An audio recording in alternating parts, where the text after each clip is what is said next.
Aujourd'hui, un salarié sur 5 est aidant et demain, ce sera un salarié sur 4.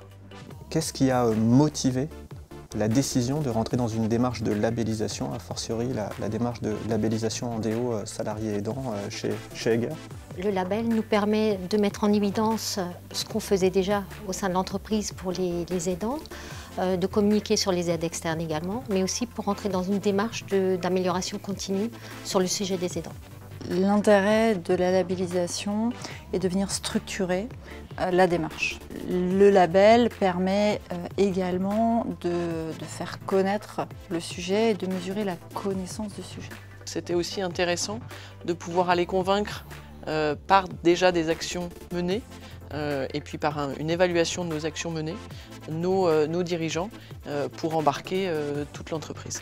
En parlant des actions dans la démarche de labellisation, un certain nombre d'engagements de services sont répertoriés dans le référentiel. Est-ce que tu pourrais nous présenter une action remarquable qui a été mise en place au sein du groupe Pierre Fabre? On a fait par exemple une action qui était un webinaire d'information avec notre caisse de retraite complémentaire et notre caisse de prévoyance, avec tout un dispositif autour du Care Manager.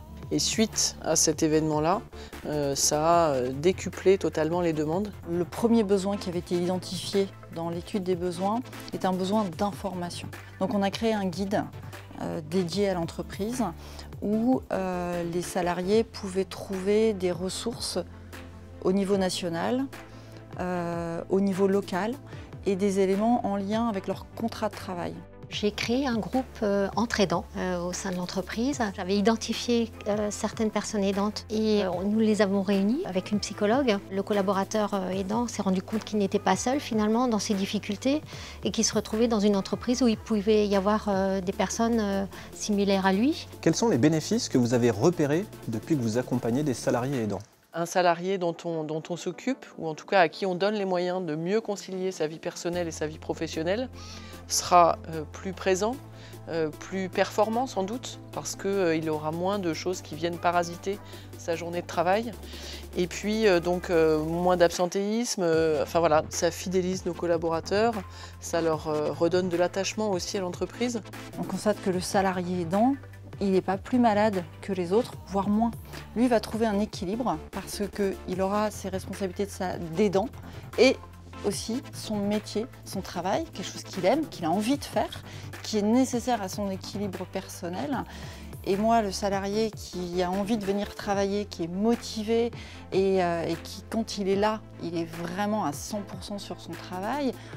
En tant qu'entreprise, je suis gagnante. Les entreprises, elles sont gagnantes, les salariés sont gagnants.